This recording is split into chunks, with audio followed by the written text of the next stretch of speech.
Right now, I want to welcome from the Daily Caller, author of the brand new book, Outrage Incorporated, How the Liberal Mob Ruined Science Journalism in Hollywood. Derek Hunter is with us on the program. Derek, how are you, sir? I'm doing well, Kim. Sorry I haven't been able to flee anything recently, although I flee Washington, D.C. as often as possible, if that counts. That does. That absolutely counts. And the farther away you can get, the better. You know, you're always welcome to head down 95 South, just a few hours. If you ever want to hang out in Farmville for a day, you let me know. I will. Okay. All right. Let's talk about your latest at Town Hall. Liberals don't want to defeat you. They want to destroy you. Every day, Derek, there is just more and more blatant evidence to that fact. I mean, in fact, we've seen a number of, blue-checked Twitterers this week declare, if you're on the right, you are evil, right? If you're a Republican, you must be destroyed. You can't be friends with somebody on the right. If you eat a chicken sandwich, you're an enemy of humanity. Ridiculous things like that. That's right. You have to choose between your stomach and the LGBTQ community, right? Yeah, it's sad. It comes back, and this comes up every once in a while in real life. If you ever have a conversation with the average liberal, the normal human liberal, isn't like this, but the activist liberal is. Mention Ronald Reagan, who's been dead for over a decade, who has been 30 years almost out of the White House, and they get a form of Tourette's, where they immediately get angry and go, oh, God, he was the worst. If anybody mentions Ronald Reagan, draws an analogy to Ronald Reagan, if you remember during the campaign, Hillary drew some analogies to Ronald Reagan to try and appeal to moderate voters.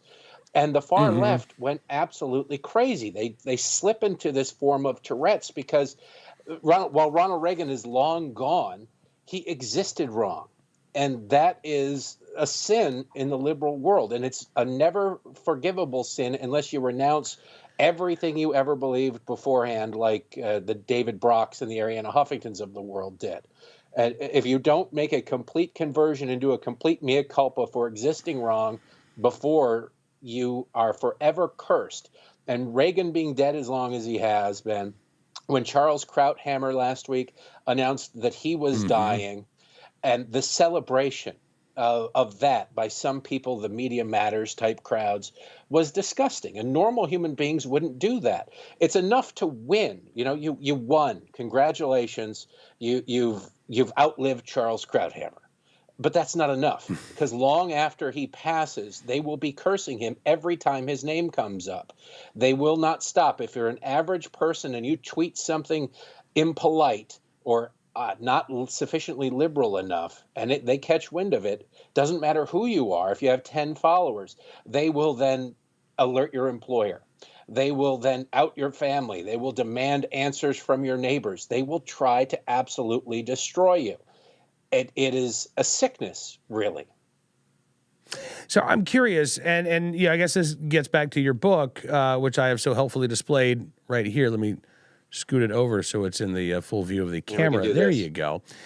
Even better. Just because it blocks my face.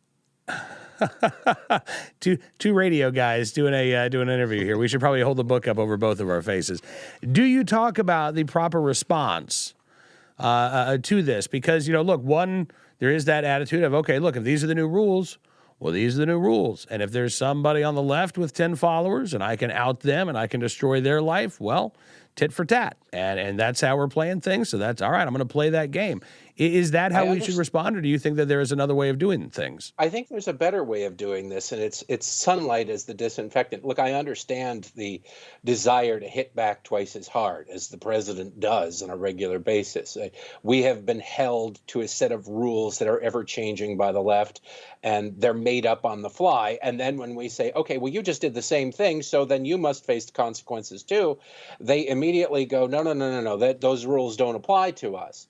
So it's the double standard that annoys me. And I understand wanting to hold them to their rules, but there's also part of me that wants to be better than this, that thinks if we expose to the rest of the country that this is ridiculous what they're doing, that it's offensive and dangerous in a lot of cases and needlessly destructive to people's lives who did nothing but hold a contrary opinion, that maybe it'll backfire on them at the ballot box and then they'll stop doing it. But they live in such an insulated world, Cam, as you know, that I don't know that it can backfire on them aside from at the ballot box. Personally, the professional activist class, the Media Matters for America types, which I know you're very familiar with, they're not going to get fired for lying. They're not going to get fired for making things up. They're not going to be fired for harming innocent people. That's their job description.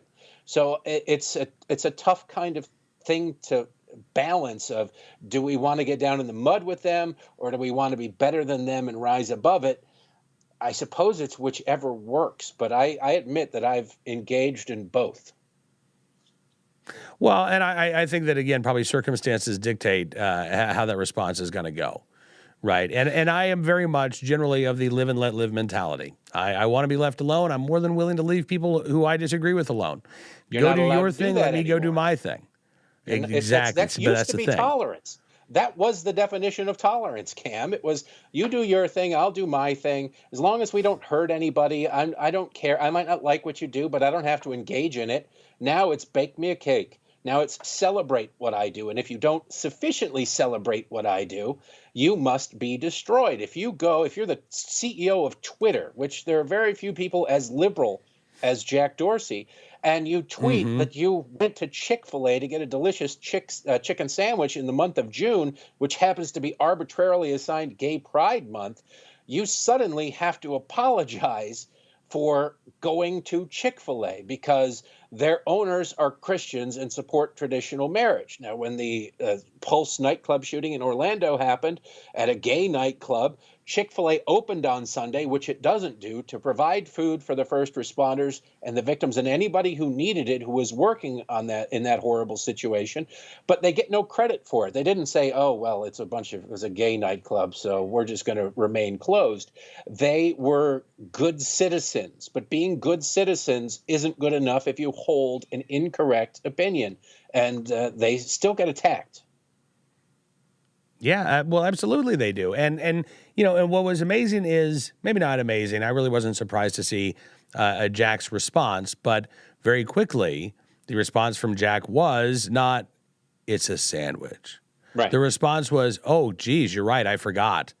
Well, first of all, I kind of doubt that, and Jack Dorsey admitted a venal sin of progressivism by admitting that he had forgotten that Chick-fil-A is unclean, right? But he avoided the mortal sin of actually, choosing to eat at Chick-fil-A. He was reminded of that sin by Soledad O'Brien, who is a journalist in good standing on the left. She tweeted out Jack's tweet saying he was at Chick-fil-A, saying, oh, man, not really a good move during Pride Month. Like, is that the job of a journalist? And sadly, it's become the job of a journalist. We've gotten rid of the standards to the point that is not frowned upon by media reporters. That is not, her bosses won't talk to her and say, hey, you know what, that's really inappropriate. It's not the job of a journalist to do this sort of activism. She'll probably get a nice lucite block with her name laser etched in it as an award for pointing out to Jack Dorsey that you shouldn't eat Chick-fil-A during the month of June. That's where we've gone. And as I write in the book, Outrage Incorporated, there is, except for maybe Hollywood, and it's probably a photo finish, there are no other profession that rewards itself and gives itself more awards than journalism. So she'll likely win some kind of award for this. Well, if she doesn't, Derek, I think we should give her one. I think we should give her one. I think we should start our own awards ceremony. We can call it the Scoldies. And we can just come up with different categories, right? We really should work on this because there's a plethora of categories that we could give out awards for the best scolding, the best, Twitter scolding regarding a meal choice. Maybe we call it the pearl clutchies. The pearls, the pearl clutch, because everything they do is they clutch their pearls, or they put the back of their wrist to their forehead and engage the fainting couch. One of those two things. That could be the statue, somebody falling backwards onto a fainting couch. You just nailed it. That's the statue for the Scoldies, yes, is somebody clutching their pearls while falling back onto the fainting couch. We'll have to talk to a trophy company to make that happen, but We can do this. We can make this We should happen. make it And out of Soledad popsicle O'Brien sticks. can They're be. not worth spending the money on, but no, you're right. Yeah, you're There's right. a whole category of journalists out there who live to be offended, who live to police thought. And then when the president tweets, this is fake news about a story that is fake, like Sarah Sanders going to resign or leave the White House, and CBS News didn't bother to contact her for comment, we can get ready and call the engraver, get the name spelled properly, and let's have a year-end ceremony for these people, because I think if we get the right theme music, this could become a thing. I think you're right. Derek Hunter joins from the Daily Caller. We got work to do, Derek. Listen, I appreciate you coming on the program.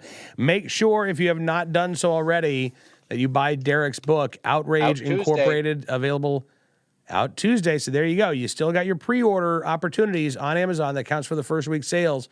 Very important for authors, but there you go. Tuesday, release day. Derek, I don't know what your book tour schedule is like, but come on the show next week. Let's talk more about it, okay? Absolutely. Email me. I'll be up in New York all week, but I'm always make time for you, Cam. We appreciate it, man. Derek Hunter joined us on the program on Twitter at Derek A. Hunter.